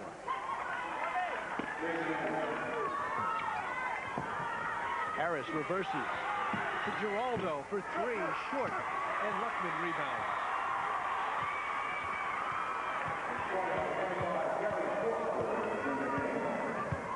Also in for Shawnee, Gary Foster wearing number 25. Dan Earl can't get it to go, and there's Leopold Diock with the rebound. Quickly, Harris fouled by Luckman. Excuse me, Williams fouled by Luckman. Right there you see Donnell Williams at 6'7", only a junior, one of the top juniors not only in the state of New Jersey, but also one of the top juniors in the entire country. Here you see him in transition, puts the ball to the floor, going hard to the goal. Luckman gets him pretty good. Donnell Williams goes to line for 2. Williams, a 68% free throw shooter. There's his numbers, averaging just under 18 points a game. And number 40, Pablo Carrasco, is in for Marist. And here's Rob Nadler wearing 22 for Shawnee. Both coaches going to the bench early with 3:41 left in the first quarter. Something neither of them did on Thursday night. Both teams usually play 6 or 7 guys, but early on here, both teams going to the bench. Little 2-2-1 full court pressure by Marist on the made free throw. This is what really turned it around for them against Seton Hall Prep in overtime. Two bomb barrels called a curve, and they weren't able to handle it. Adler, no. Giraldo to Harris, jams it home. Roscoe Harris. Nice feed ahead by Giraldo. Once again, here's Marist in their full court pressure. They need to try and create action throughout the game. Brian Earl gets it back to brother Dan. They lob down low. Good look inside, and Gary Foster cashes in the feed for 2. What a look by Danny Earl. He has great presence on the floor. Sees everybody. Little look away pass. Great play by Danny Earl. Great matchup, too. He against Giraldo, 2 of the best point guards in the entire state. Giraldo finds Roscoe Harris for a 3. Roscoe Harris demonstrating why he scored over 2,000 points in his career. Has 5 now, and it's Marist 12-8. Steal by Giraldo. He'll take it himself for the deuce. That's what they're looking to try and get out their pressure. They were passing Thursday night against Seton Hall Prep. Not tonight. Kirk Luckman fields at center court. Dan Earl off the front of the rim, tracked down by Giraldo. He's got to hit a few of those to keep Shawnee in the game early on. Donnell Williams, short. And Luckman, who was guarding Williams out on the three-point arc, able to get the long rebound. For three. No. Foster follows. Harris with the rebound. Mike Leonardis says, let's slow it down a little bit. Spread the floor a little bit. Bring Donnell Williams up to the high post again, trying to bring Luckman away from the basket. This is a good start for a Marist team that has had trouble matching the intensity level it had in defeating St. Anthony in the parochial B semifinal game. Didn't play quite as well against Bishop Eustis, though they won the title, and then were sluggish against Seton Hall Prep until Roscoe hit that three to send it to overtime, and then John Giraldo scored 9 of his 20 points in the extra 3 minutes. Well, St. Anthony's game was such an emotional game, such a big game. It was a matchup that was really building from last summer. That's a game both teams were pointing to. They knew that they were going to meet each other somewhere in the state tournament. Dan Earl went for the tip. Harris feeds Giraldo for three. Rebounded by Pablo Carrasco. And Marist will reset. As Giraldo glances over his shoulder to see what Mike Leonardo wanted from the offensive set. They're going to go ahead and try and hold the ball for a last shot here in the first quarter. 20 seconds and counting.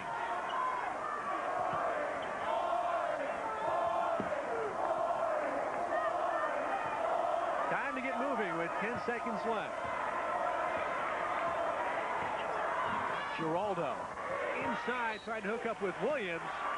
Out of bounds, Shawnee with 2.9 seconds left. Adam open in a post, puts the ball to the floor, a little bounce pass. He scores instead, too high, out of bounds. Luckman, no good. Well, we've played 8 minutes here at the Boys Tournament of Champions final game. With the score, Marist 14, Shawnee 8. We'll be right back with the second quarter.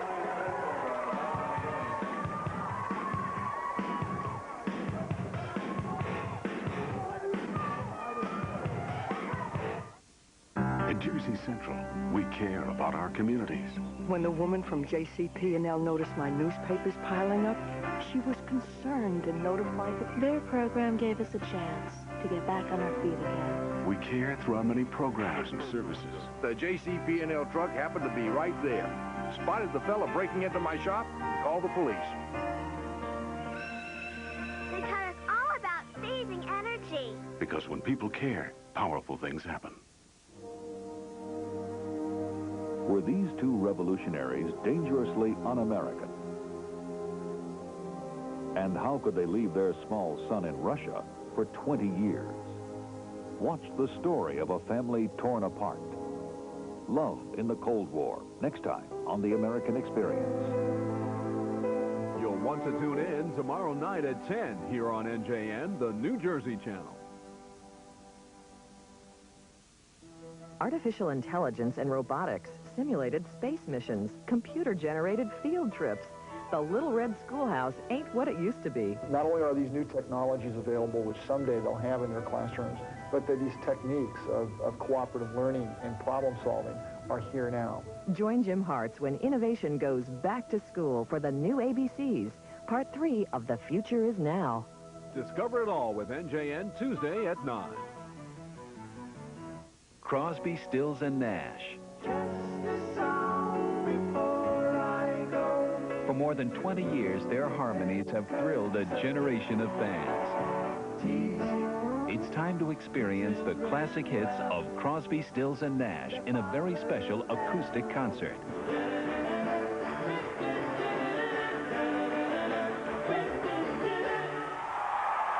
Tune in Tuesday, March 31st at 9:55. Shawnee wants to take care of the ball, and Marist is looking for the transition game, Rob. Right here we see John Giraldo come up with the rebound, doesn't put it to the floor, looks ahead, and here's Roscoe Harris finishing the play off with a nice dunk. Harris with 5 points. Here's the steal coming up by John Giraldo.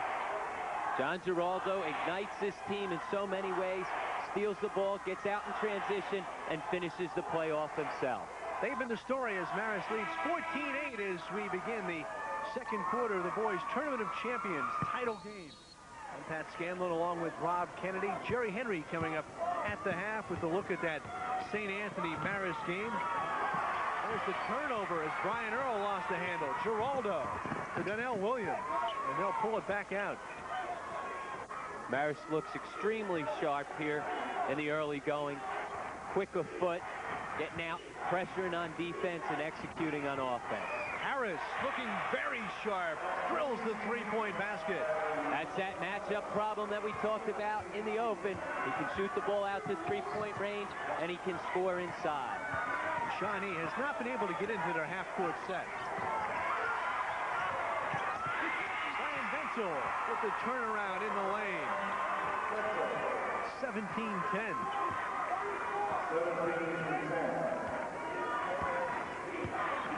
Marist ranked number 3 in the country in the USA Today ratings. Their only loss this season to Christ the King in a tournament. You don't agree? No. Not a walk on that play. John Giraldo gave a ball fake. Not only faked the defender out, he also faked the official out. He got a walk call. Shawnee comes back off the turnover. Luckman has it taken away by Williams. Not there. A little bit of a force by Danny Earl. Good matchup in the post. Donnell Williams using his quickness to defend against Luckman. Starting to say Marist's only loss of the year coming to Christ the King in an Ocala, Florida high school tournament.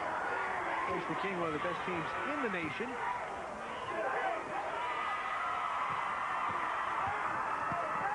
In that tournament, they had beaten Pleasure Ridge, one of the top teams in Kentucky, and Pleasure, who was number 1 in Florida. Brian Earl has it. Bounce out. Wouldn't go down. Marist has been in the top 20 poll the entire year, but the big win over St. Anthony's vaulted them from number 10 all the way up to number 3. Here's Williams, ball fake, stops, pops, and hits. Donnell Williams with 5 points, extending Marist's lead to 9. Big guy, so smooth, puts the ball to the floor. He can do so much more than just post up. Luckman misses the jam, and he's fouled by Roscoe Harris. Kirk Luckman did a great job setting up and sent Donnell Williams flying before the shot. Let's see him posting up here if we can see. He got away with a little bit of a push-off, but does a good job establishing and going hard to the goal. Kirk Luckman averaging 15 points a game. Just under 10 rebounds and about 5 blocks per contest. Makes the first of 2. He's come such a long way this past year. The coach Joe Kessler and Shawnee. Big things are going to be expected of him next year, only a junior. Luckman with 5 points now. Marist by 8. Pablo Carrasco. The Earls trap him. Mike Leonardo calls for the motion attack. Leopold Diaz getting some minutes. Oh, good call. Traveling, Donnell Williams that time. Changed his pivot foot. Official right on top of it. But again, you see Williams coming out into the high post. We'll see that throughout the night, trying to draw Kirk Luckman away from the basket. Now let's see if Shawnee can get into their offense. Dan Earl, guarded by John Giraldo. This is to Corey Green. Corey Green is fouled. And it goes on Leopold Diaz, his first, the team's second. Both teams with aggressive, intense defensive pressure on both ends of the floor.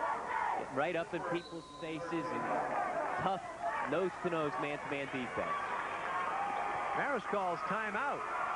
So Mike Leonardo with a 19-11 lead.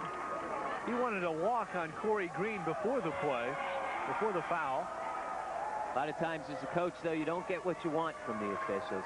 Those conversations a lot of times don't produce much happiness. A one-way highway. Hey, you know, you talk about Mike Leonardo. Interesting that he returned to Marist High School to be their head coach. He was an assistant at St. Anthony's for 4 years. He's done an excellent job of turning their program around. He has 3 super players in their program.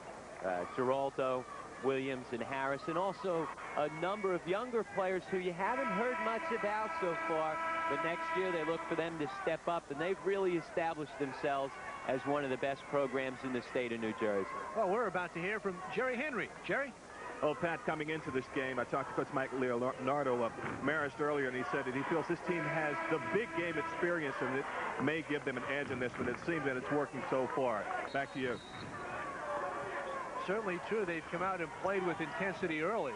Corey Green unable to get it to go down. Here's the shot by Bensel. It's an air ball, and Corey Green goes flying over photographer's row on the baseline.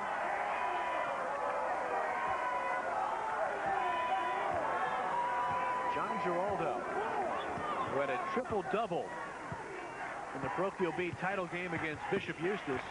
15 points, 10 rebounds, 10 assists. 2-point basket. Out of bounds, Shawnee ball. Giraldo missing on that attempt. He's an excellent outside shooter, can also put the ball to the floor and create his own shot. Both point guards, Danny Earl and Giraldo, are as good as anybody in the state putting the ball on the floor and pulling up for the jumper. Leopold Diop picked up the foul. Conclusion of that play. Dan Earl for 3. That's exactly what Shawnee needs. He needs to knock down a couple big baskets, brings the Shawnee contingent to their feet. He's hit 66 three-point field goals coming into his Tournament of Champions final. All-time leading scorer and assist leader at the school. And here's Pablo Carrasco, who is a very good three-point shooter, answering at the other end. Scrimmage earlier in the year, he knocked down 5 threes in a quarter, so he's a threat from out at the three-point range. Giraldo pays close attention to Dan Earl, who pumps to Green. Bensel. Good ball fake by Dan Earl and floats in for 2. Excellent ball movement again by Shawnee. They pass the ball so well. They're big guys, they're guards. Everybody gives up the ball. Gets an easy shot there for Earl in the lane. Giraldo wants motion. Man-to-man defense for Shawnee. Roscoe Harris kicks out. Donnell Williams off the front of the rim. One and done for Marist. And we've got Donnell Williams in the high post. Tough to hit the offensive glass. Long way from the bucket. Bensel knocks down a 3. Brian Bensel with 5 points. After a quick start, Marist has slowed down a little bit, has not been able to get into their pressure defense because they haven't been able to score at this end of the floor. Shawnee pulls within 3 with 2:40 left in the second quarter. Well played. Minutes of basketball so far for both teams. Since the St. Anthony's game, Marist has started quickly each of the last 2 games and then has faded a little bit. Seem to be doing the same thing here tonight. Interesting, Mike Leonardo called a timeout about 2 minutes ago to settle his team down. Since that time, Shawnee has enjoyed the advantage, and there's Corey Green, who started before he was really ready to. Mike Leonardo talking there on the sideline to Leopold Biwa, only a sophomore. One of those players we talked about who has to step up next year with the graduation of Giraldo, Harris, and Anderson. Jason Anderson not on the floor. Williams. 2-point basket for Donnell Williams. He has 8. That extends Marist lead to 5. Under 2 minutes, second quarter. Earl. Dan, that is, travels. On the other end, you can see why college recruiters have been flocking to Marist. At that size, Donnell Williams at 6'7". They list him at 6'7". I bet she's 6'8". Stepping out to 19-9, being able to knock down shots. That'll bring a lot of college coaches looking your way. Said to be one of the top 30 juniors in the nation, Donnell Williams. Williams saves the backcourt violation. Showing his athleticism. A bit of a delay game.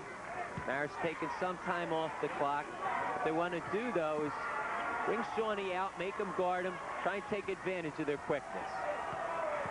You know, Marist is playing without Randy Encarnacion, who broke a bone in his left hand in practice on Wednesday. He usually logs about 24 minutes a game. Very steady player. Here's the steal.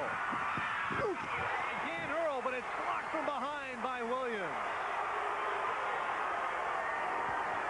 Giraldo trying to answer at the other end and is fouled on his way to the hoop. No better way than to start your fast break by blocking a shot and getting out in transition. Giraldo doing a good job again of attacking the glass, trying to create things, picks up the foul. Joe Kessler arguing for a goaltending call on the block by Williams as Dan Earl broke away. Substitution now. Eli Camacho, number 24, replaces Roscoe Harris with 43 seconds left in the first half. Rob Nadler back into the game for Shawnee. Harris sits down with 8 points. And just one personal foul as Giraldo at the line makes the first of 2.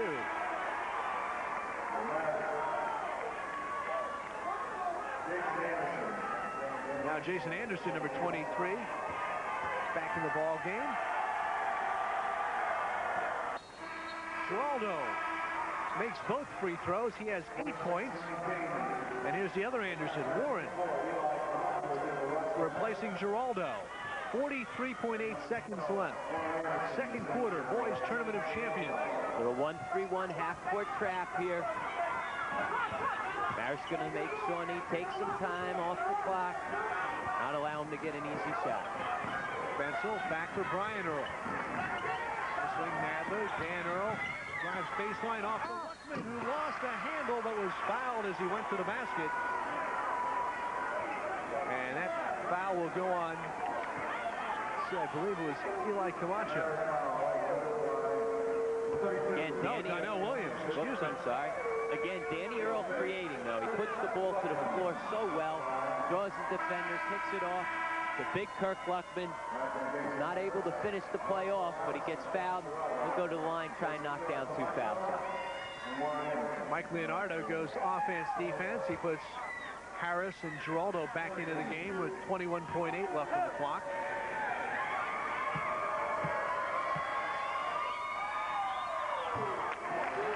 Now 1 of 3 from the free throw line today with 5 points.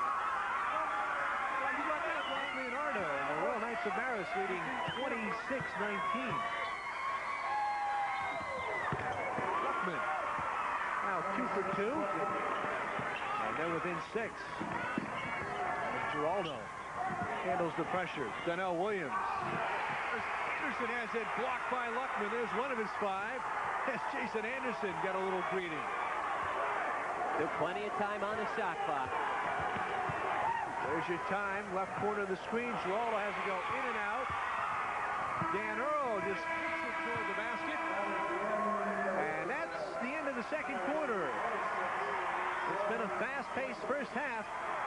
And it's Marist leading Shawnee 26-20 in the boys Tournament of Champions final. Jerry Henry coming up at the half.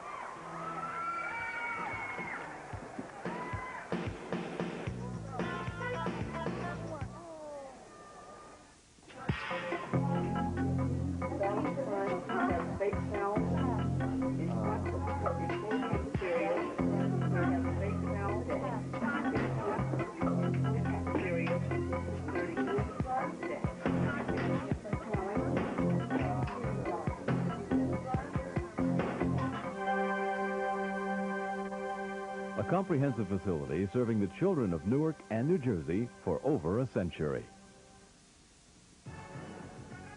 New Jersey is filled with a wide variety of sports personalities. Each week on the Sports Exchange, we'll give you, the fans, a chance to call in and go one-on-one with our special guests.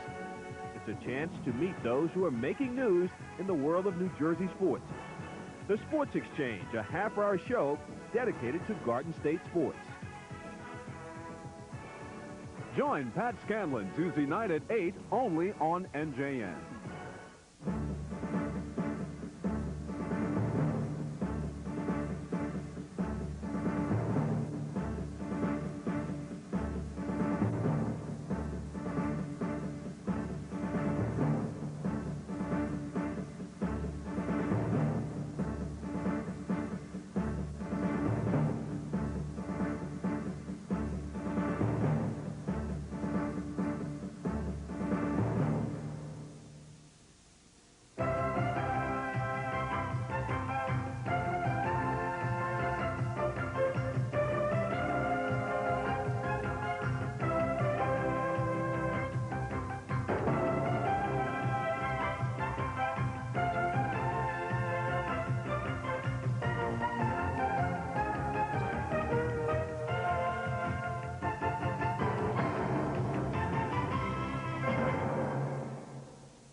We're back at the Meadowlands Arena. Hope you're enjoying NJN's coverage of the Tournament of Champions.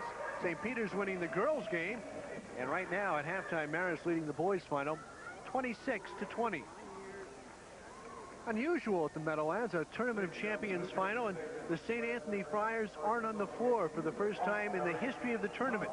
They won it in the first year at 89. They were runner-ups to Elizabeth and Luther Wright in 90, and they won last year's Tournament of Champions final against Seton Hall Prep. Where's the Friars? Well, they're out of it. Marist beat them in a great game, and Jerry Henry takes a look back. For nearly a decade, St. Anthony has been a perennial power in New Jersey basketball. This season, the Friars seem poised to collect their 10th straight parochial D title. That's until March 11th, when their Hudson County neighbors Marist pulled off the upset of the year with the stunning 63-45 victory that ended a remarkable reign in New Jersey basketball. When I'm 60 years old, I'll probably pull the tape out, and I'll start to watch again. My wife will go, "Oh, no, not again." You know, that's what that means to me. We just beat the #2 team in the country. 5 years ago, when I took over the program, we had won 7 games my first year in the county league in our section. So in a 4-mile radius, we were the 5th worst team in the league, and now 5 years later, we just beat #2 in the country. There are cycles in basketball. This was our 20th straight appearance in the North Jersey Championship game. We've been in a Tournament of Champions game 3 straight years, and some very fine players have been in and out of our, school in those years. And one just went out the door. Now we just lose Roderick Rhodes. Rhodes, a 6'7" All-America forward, will join the ranks of St. Anthony alumnus that include David Rivers, Bobby and Danny Hurley, and Jerry Walker, to name a few. Rhodes heads to Kentucky. I'm going to miss Coach Hurley, Sister Allen, staff at St. Anthony's, and it was something I'm always remember. And it was the best 4 years of my life. This marks the first year St. Anthony won't be at the Tournament of Champions since its inception 4 years ago. So is this a changing of the guard in New Jersey basketball, or just a momentary setback for the Friars? In high school coaching, you just take whoever you have. We'll see what we can do next year. We'll be a good defensive team, I can assure you, next year, and we'll see if we can climb back into that. Well, Bob Hurley got a chance to see the ACC tournament unexpectedly. He also will be in Philadelphia, no doubt, as Bobby Hurley Jr. and the Duke Blue Devils take on Danny Hurley and the Seton Hall Pirates. Right now, let's join Jerry Henry with a special guest at center court. Jerry? Okay, thanks, Pat. I'm here with Jerry Greco of First Fidelity Bank, and, of course, First Fidelity is a major sponsor of the Tournament of Champions. Jerry, first of all, you guys have been with the Tournament of Champions for 4 years now. Could you talk about that relationship? Yes, we've been a major sponsor of this event for 4 years, and we're very proud of it.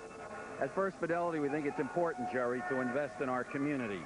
And this event gives our premier basketball players from throughout the state the opportunity to play in the finest facility, we think, in the country. So we're proud about that, and Bob Canopy and his fine staff conduct a very, very superior tournament. So for First Fidelity to be associated with NJSIAA, we think it's a good investment. And, of course, you have the co-sponsorship with the Nets and the Athlete of the Week awards as well. That's correct. And each month, the athlete is selected by a team of sports writers competing for the Athlete of the Year in the male and female categories, and their schools are awarded a $1,000 scholarship at the end in their name. So we're pleased about that as well. As well as the All-Star football game. You guys are busy. Absolutely. June 29th, the North-South All-Star football game, and it's the First Fidelity North-South All-Star football game. Will be played right here at Giant Stadium in conjunction with the New Jersey Fair. That gives our premier high school football players an opportunity to show their talents and a chance of a lifetime to participate at Giant Stadium. Jerry, where do you see a tournament like this going? Of course, you guys have been very involved, as you've said. Where do you see we've got great competition here today. How far do you see this thing going? Well, our dream is to be playing here before a packed house, and I think that that's possible. The staff at the Sports Authority has given us a lot of cooperation.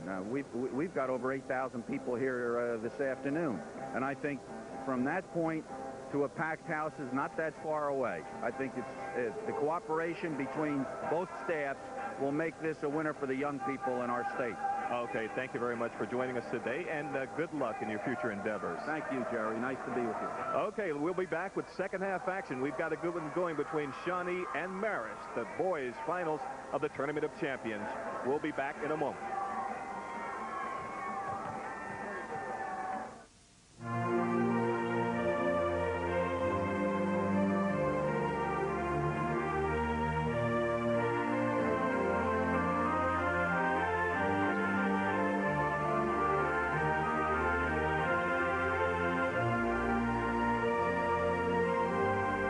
Times to borrow, times to spend, times to save, and times to give. First Fidelity is a proud underwriter of New Jersey Network. How much will the state's minority community gain or lose with the Republican stronghold in the legislature? According to one report, hard times are ahead for African Americans and Latinos living in New Jersey. Hi, I'm Belinda Morton, host of Another View. Join me Tuesday. We'll talk about what's at stake and how the new GOP leadership plans to address the problems facing the state's inner city. It's worth watching Tuesday night at 6 on NJN, the New Jersey channel. Anne of Green Gables, balancing between the realities of everyday life and her vivid sense of imagination. The Lady of Shalott. An orphan, taken in by an elderly brother and sister who expect a boy. It's a girl. I can see that. We watch Anne grow from an awkward youngster with a fiery temper How dare you! into a mature young woman. Filmed on location at Prince Edward Island and at historic sites in Canada, Anne of Green Gables stars Megan Follows as Anne, Colleen Dewhurst as Marilla, and Richard Farnsworth as Matthew. The Emmy Award-winning Anne of Green Gables. Be sure to join us for this heartwarming encore presentation Saturday.